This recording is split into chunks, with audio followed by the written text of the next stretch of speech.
Hey guys, how's it going? We just unloaded the most beautiful truckload of annuals. So we're gonna head back there in just a little bit because I'd like to walk you through and show you everything that just arrived. In fact, when we got done unloading it all, I spent the next 2 to 3 hours back there just by myself. It was quiet. I reorganized. I just wanted to revel in all the beauty. I look forward to this load every single year. And I just like looking at the plants and thinking about all the fun projects we have ahead of us. And we are going to work on one of those projects with some of the new annuals right now before we head back to the high tunnels to do a little tour. We are going to plant up all of the space underneath each one of the linden trees in this whole formal flower garden. And you can see that we already have the drip system worked out, so it's going to be super easy to know where to place the plants, and we're planning on mulching this space toward the end of the week. So getting this planting done now is going to be so much better to do it now and not make a mess on top of fresh mulch if we were to do it later. And we are going to plant all of these up identically. I want them all to look cohesive, especially because at this point in time you can see them all. You know, standing here, because the boxwoods are small and they're not a hedge yet and they're not very tall, you can see everything. And so I think having them look cohesive and look the same will be a little bit more pleasing to your eye, as opposed to doing something different in every single one of them. In the future, I might do something different, like in the four corners, and then do different things in the other ones. I don't know. I might always plant them the same, we'll see, but I will show you the 2 plants we're going to be putting here. And we're going to have to toss some pictures up on the screen because, of course, this time of year they're on the small side. And this will surprise very few of you, but one of the plants is the Play in the Blue Salvia. I use a lot of this annual every single year because I absolutely love it. It gets huge. It provides so much color through the entire season. You don't have to deadhead it. It's just an amazing one. It grows 2 to 4 feet tall. I want to say that ours usually is around probably the 2 to 3 foot side of things. I've had them get upwards of 4 feet before. And then they spread out a couple feet as well. They are a zone 7 through 10. So if we had a really mild winter, it's possible they would carry over. I have had some return before, but it's not a super reliable one to return, so we just treat them as an annual. But I love their sagey green leaves, and they're kind of soft and they've got a sheen to them. And it's a really pretty mix when they've got that real beautiful lavender blue colored flower. And then underneath all of the salvia, we're going to underplant them with this Supertunia Mini Vista Plum Veined, which is a fairly new one. We planted it last year. In fact, we planted it over in a flower bed over here and in a container, and it did so great. I knew at the end of last year, after seeing how it did in our garden, that I would want to plant a lot more of it. And I think that the color of the salvia with the color of the Supertunia is going to be absolutely beautiful. So I'm going to lay out this first area. We can stop and take a look at it. We'll get it planted, and then the rest of them will be the same. So we just got to zip through the rest of those, hopefully quickly.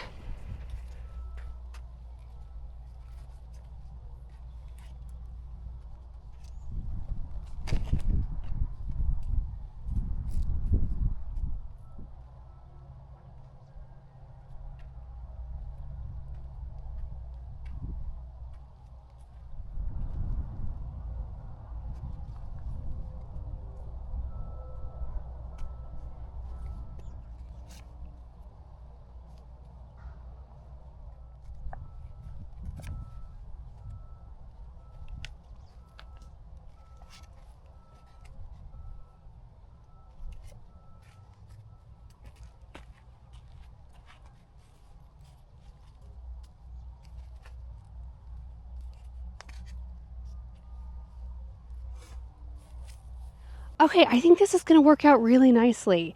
Now, I did give everything ample space, and I made sure that the Play in the Blues was over far enough from the boxwoods. We do not want to have a repeat of what happened on the end caps of the Hartley from last year. I planted Play in the Blues there, and they got so big, and I had them planted so close that they leaned over the boxwoods, and I just didn't think about it, and they smothered a lot of the boxwoods. I had to replace like 12 of them this year. So I'm going to be keeping a very close eye on them to make sure that that does not happen out here. But like in this first row, I have 4 and then 4, and then they kind of go in rings a little bit. And then wherever there was a little hole in between the salvia, I would pop a Supertunia. So I did 19 salvia and 8 Supertunias. And I just want the Supertunias just to kind of intermingle and meander around. I'm kind of thinking I'm going to do another Supertunia right there. So that would be 9, 19 and 9. I kind of want a repeat of what we did in the parterre behind the Hartley. We had geraniums, and I had those mass planted underneath the crabapple trees. And then I popped just a few supertunias, not a lot. And that was a really good thing, I think. They just sort of filled in the space while not needing very many. And they just were a beautiful accent to the geraniums that grew up above them. Okay, so I'm going to attempt to mimic the same layout in all the areas. And we're just going to get them all on the ground. I'm going to use Biotone starter fertilizer in all the holes and we'll be good. So let's do it.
All right, guys, we are done for the most part. I did run out of plain the blue salvia. I need a few more to finish the very far quadrant over there, but we can just pop those in when I get those.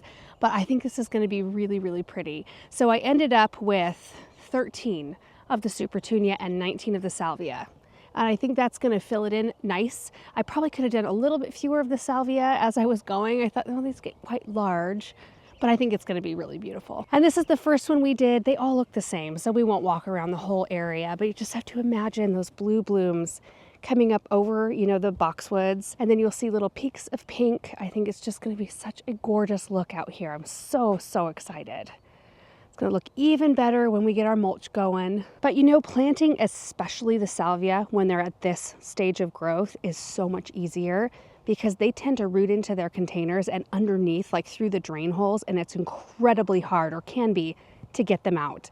So today was super pleasant because they slid right out of their containers, and since they're so small, I feel like they're gonna just take off, you know, maybe as opposed to something that's a little bit more root bound. So anyway, this is just one we're gonna have to wait and see what it looks like, but I don't wanna lose any light. We are getting into the evening hours at the moment, so we're gonna head back to the high tunnel so we can take a look at the beautiful load that we got today. All right, are you ready to see all of these beautiful plants? Oh my goodness, look at this. The only thing that was in this high tunnel prior to this load showing up today were the grape trees and the miniature fruit trees, which we just looked at. Was it yesterday or the day before? And we had prepped and moved everything out so that we were ready for this load. And we do have a few things in this high tunnel as well. Not as many in that one. Usually every year we end up with one high tunnel full just like this, and then we have to jam all the rest of the things that are left into the other greenhouse, into the heated greenhouse by the barn. And I have to move so much stuff around in there because I've got a lot of stuff going on in there, seeds that have been started and things. So this year, because we have both high tunnels set up, oh, it's so nice I didn't have to move anything out of that one. But what I think I want to do is just walk down each aisle and show you everything. And we'll go pretty quick because there's a lot to see. And you'll notice like surefire white begonias right here. There's a big bunch of them because we are going to be using these for a specific project. And that's why it's nice to be able to order this stuff early. And you know, a lot of people in our area do this. Like they order stuff through my parents' garden center if they've got specific projects in mind. That way they're guaranteed exactly what they want. So that's something to consider if you've got areas out in your landscape, or if you've got like, you know, like how we had the 10 pots on our east fence line for however many years. I wanted them all to match most of the time. And it's hard to go to any location, to any garden center, and find enough things to fill up pots that size and to make them all match. So it's nice to be able to order early for those purposes. But these are fun. I pop 6 down here and there's 2 up here, and there's a pair of each of them. These are called the, I think the 30-second planter. So that's essentially like getting a hanging basket and then either popping it in the ground or in a container. Shows you right there. Step number 1 is to pick your plant. Step number 2 is to pick a location and remove container. And step number 3 is to drop in and enjoy. I can get behind that. And these all have centerpieces. Like this one has a dahlia with a double super bells and a lemon slice super bells. So this one has a stratosphere white gara, along with, it looks like a great punch super bells and a super bina. And then, oh, look at this one. These are different. So maybe I don't have pairs. Maybe they're all different. I don't know. This one has a tut grass, a tiara blue supertunia, and I love this. Is this the, what is this one? Smitten, it's not smitten pink, is it? I don't know. I probably have some over in my Super Bowl section. And then this one has a euphorbia, a gorgeous fuchsia, and a Rex begonia. I love this for shade. Okay, moving on. So we've got the surefire white begonias. We have surefire rose begonias. I love both of these and we use them every year. You guys know, usually on the west side under the maple trees and in the Persephone garden, because these can handle sun and shade, either or, and they're going to be productive, do not have to be deadheaded, etc. Super easy keepers. Right here along the ground, we have the Supertunia Tiara Blue, which is a new one. We were able to trial it last year and it did fantastic. Just so great, and I love the glow that these have. And then we have a bunch of double up begonias. We have double up white right here, which has got a bronze leaf, double up pink right here, which has the bright green leaf and the pink blooms. And then we've got super bina. I got them all in one section. We've got the sparkling amethyst, which is my favorite super bina that exists. I absolutely love this one. We've got a, let's see, stormburst right here, which is kind of like sparkling amethyst, but it's got a stripy sort of petal. This one's got a little bit of a different, it's just a little bit different. Super bina really red, is that right? No, just super bina red, very bright. Super bina whiteout right here. These are growers. I hate to use the word aggressive, but they are aggressive. They grow so big and so fast. This is Royal Plum Wine. Isn't that a gorgeous color? We've got Peachy Keen right here, so pretty. And then we've got Cobalt, which there's not a lot of color on these yet, but I love the Cobalt. I've grown this 2 years in a row. Love this one. And then we also have Violet Ice, which some of these things are on the small side and they told us they would be when they arrived. But once, I mean, they're gonna get warm really quick because we've got days in the 80s here coming up and they will just boom with growth. But the Violet Ice is just a nice lavender color. And then we've got the pink cashmere, which is this nice light pink. And then we've got some sweet potato vine on the ground here. This one is the Sweetheart Lime right here, which is one of my favorites, but it doesn't look like it's all Sweetheart Lime. This is a different one. This is Sweet Caroline Bewitched Green with Envy. So you can see the difference there. This one's a little bit more on the yellow side of chartreuse. Has a bigger leaf. I really like this one. It's got such a clean leaf. I love that. We have the Medusa Green, Sweet Caroline Medusa Green, which is the heavily lobed leaves. Really interesting color, and there's a lot of burgundy worked in there. We've got the Sweet Caroline Jet Black. Look at that. Oh my gosh. Intense. And then this one is Sweet Caroline Raven. So the Jet Black has more of a heart-shaped leaf. Let's see, here's a good one right here. While the Raven has more of a lobed leaf. And one more. This is the Sweet Caroline Mahogany. Isn't that pretty? Okay, starting on this side, I did have more of the Plain the Blue Salvia here, and I had to come back and get them. So I will pop more of these up on the table. But we've got some James Britannia on the ground here. This one is a Safari Sky, and I know they look small now, but these, you guys, they get so big and they bloom so beautifully. And they just have, I love that yellow orangey eye. They just have that glow quality. I just love that. The next one is Safari Dawn. So the Safari Sky is more blue. This one's got more of the kind of purpley pink. And then look at this one. This is Dusk, yeah. Safari Dusk. And the flowers are bigger on this one too. I love it. And then up here we do have the Queen Tut grass. This is my favorite of all the tuts. I love it. It doesn't get quite as big. Yeah, 18 to 24 inches tall. And it's got a like thicker stem, and they stay much cleaner. And the little tufts at the top don't get dried out. The other ones just do for us. So I love this grass. Then we've got some coleus here. This is the Sedona Sunset. And it'll be amazing how quickly these grow. This is the Wicked Witch. They're tiny right now, but they grow like 24 to 48 inches. Am I right here? 24 to 40 inches. Yeah, they get huge. On this side, we have the Ridiculous. It's always a favorite. And then we have Velveteen, which there's a couple flats right down there. It's got more pink in it. Dichondra Silver Falls. Love this as a spiller. And then we've got Impatiens. There's a few different varieties. This is the Apple Blossom. Rocapoco Rose, so brighter pink. The Tropical Shade, which is a coral color. We planted these in my parents' window boxes last year, and they are so pretty. Look at this. Maybe we can go out there and do that again this year. There's the Rocapoco White, so just a nice clear white bloom. And then Coral Reef. Look at that. Couple flats of basil right here, which is a good thing because you know the basil that I started for our herb garden from a seed project, I've used almost all of it. I mean, before I even planted it out. And I just couldn't bring myself to go to the store to buy some when I knew I had some in the greenhouse, even though it was part of a project that I was trying to, follow through on. So I might have to pop in some of this Amazel basil in place of that. We've got some marshmallow bidens right down here on the ground, and they've got the really sweet white blooms. The pollinators love this bidens. They love it. I've kind of got supertunias all over the place because once I had them in a spot, I didn't really want to move them a second time. So this is the Hoopla Vivid Orchid. This is one that actually had to win me over, and it did. I'm not usually a fan of a stripe, or not a stripe, but a white margin where it contrasts the inner color so much. But this one's performance is crazy. It's amazing. Down below, we've got some Scaevola. This is it Stardiva? Yeah, Stardiva White. There's Stardiva Blue right here. And then there's Stardiva Pink. There's also a Supertunia Mini Vista White. There's a Mini Vista Hot Pink. This is the Supertunia Really Red. Supertunia Mini Vista Indigo. This one is the Raspberry Rush. And then what is this? Oh, Persimmon. Just one flat of each of those. And then we've got Lobelia. This is the Royale Pink right here. And you can kind of see, oh, some of them you just don't have very much color on yet.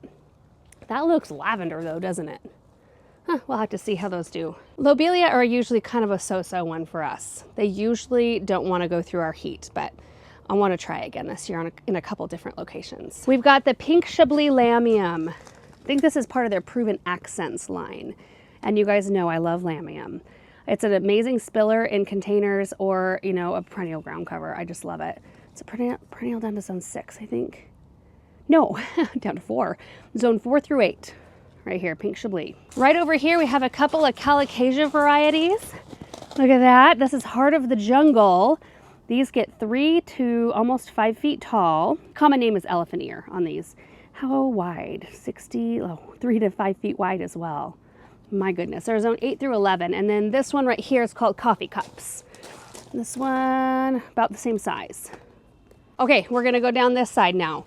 So we've got more Supertunias here. This is the plum veined. So I have 1, 2, 3, 4 extra flats of that for a different project.